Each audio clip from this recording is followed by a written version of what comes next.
aware, the 103rd meeting of the People's Democratic Party, the authentic People's Democratic Party, they are today.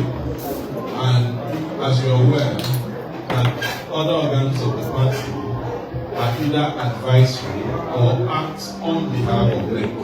And so intermittently, NEC must be scheduled so that the decisions taken by other organs on their behalf can be ratified or rejected by them. So at this meeting, decisions taken by the NWC, decisions taken by the Board of Trustees, advisory by the Board of Trustees, were deliberated upon and ratified. Among those decisions, the decision to explore reconciliation, the decision ratifying the appeal to the Supreme Court, the decision to take necessary steps to ensure that the e-registration is successful, all of those were ratified. And after exhaustive deliberations, the NEC came to the agreement that the decisions were taken in almost good faith, and therefore, without any dissension, unanimously ratified those decisions. And so that is why I'm here to brief you to know that the process of saving our party is on course. And like we had said in our last press briefing, that all hope is not lost. We are here today to reiterate that the NEC is satisfied with the disposition of the Board of Trustees. And as you can see, the NEC is made up of members of the Board of Trustees, ex-official state chairmen, former NWC members, former presidents, all of whom were informed of this meeting, most of whom who could not come took excuse. That's why I think it is important, so that our teaming supporters will know that our e-registration is ongoing at Nigerianpolitics.org, and that plans to salvage the party and to make sure that the party is on the ballot is of course, and the party is strengthened every single day. That is the position, and that's what happened that way today. We have questions. Yes, go ahead. My name is Frank. I'm a former journalist. What was next position on the Abuja division of our appeal court judgment? I'm believing that judgment.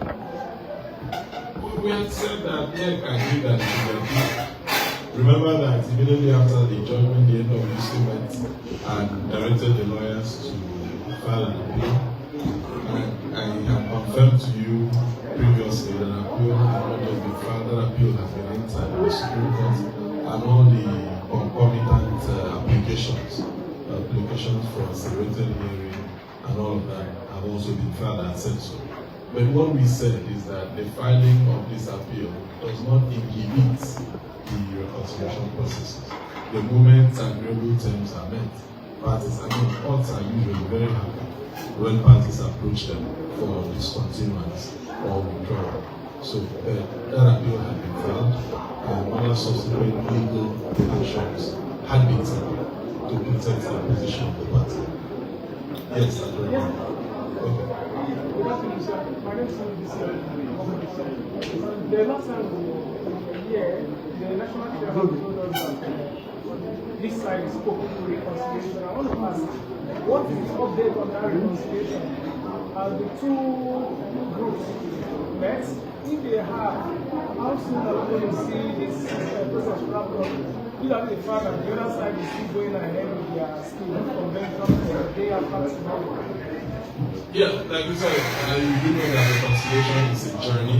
It's not reconciliation is a journey towards a destination, and so you measure it by movement. So movement is being done along, and the destination of reconciliation will be met.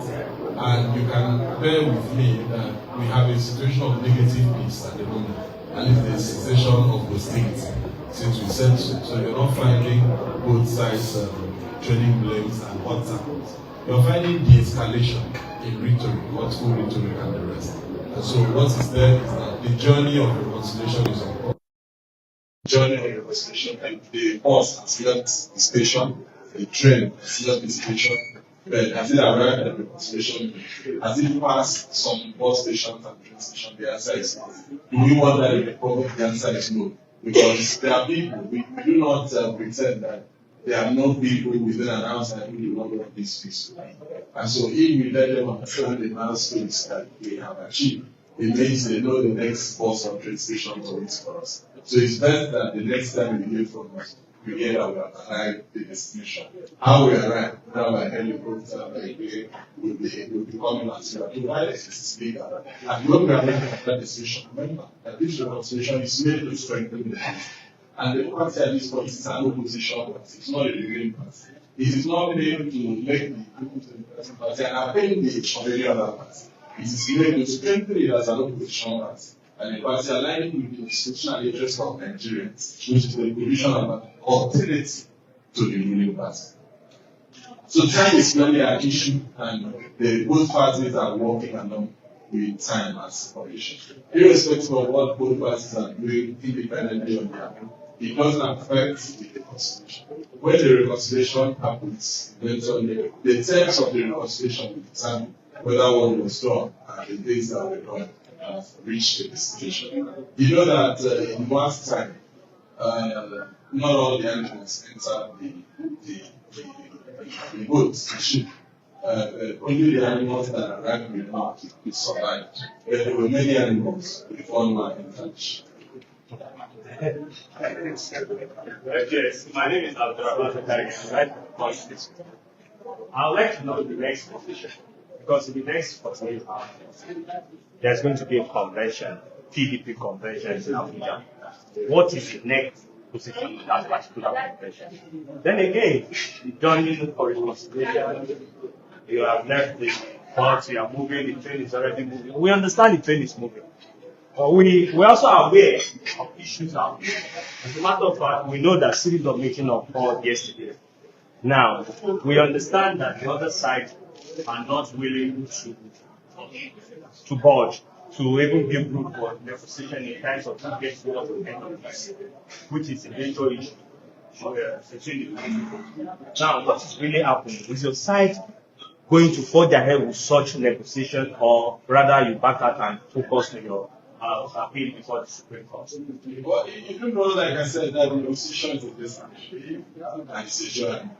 At the point where the negotiation begins, you see that people come to negotiations with hardline positions. The beauty of negotiation is the seeding of grounds. And time is a critical element in the negotiation. So you find that parties who never sat before begin to see that negotiation is going somewhere. Immediately parties previously opposed to sitting together agree to sit. And you can see that between November and today, that legislation alone has created people who haven't sat together, people who haven't greeted each other, and people have greeted. So it is the element of time to achieve the purpose of this legislation, which is an agreeable consensus within the limits of time. And that's only God can give an answer whether the negotiation will eventually work or not. Only God can give that answer. But our duty was to act in almost good faith towards that destination. Because at the end of the day, if men choose to play God, God will become God. Because we are opposed to the deification of man and the manifestation of God. Men must be men and God must be God. But our duty, as in both faiths, the Bible and Quran admonishes us to seek peace. And that is what we are doing.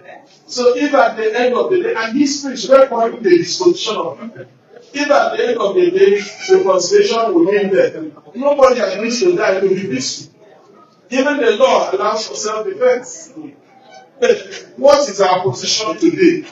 Our position today is straightforward. We are disposed to peace.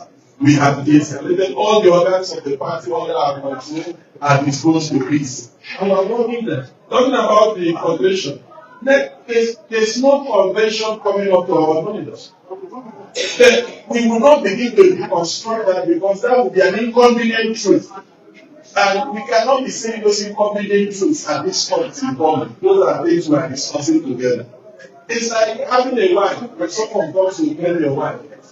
The wife knows whose wife she is. They don't have that, so that the owner of the thing does not drag it too much. So if you see our distribution, it is because at the end, we hope that we can get to an agreement so that our people can find a solid political platform to run. And let me tell you, we have been speaking against the concept of mutually assured instruction, and people across the board know that except we come to a point of agreement that people running for elections will not be sure of the platform they are running. And that is what we want to avoid. We are clearly speaking against mutually assured instruction. It's a concept that all parties understand well. And so we made room for peace. We are open to this. Discussions are ongoing. I will not be discussing what people's initial positions have been, because, like I keep saying, there is what is called in the decision a zone of possible agreement. But it's what is called irreducible demands that we want to take out of it. But what you leave the house with is usually not what you go back. So it is the zone of possible agreement where parties will say this agreement works for this part. That is what we will do. So we are still open to that within the limits of the time. Any other question?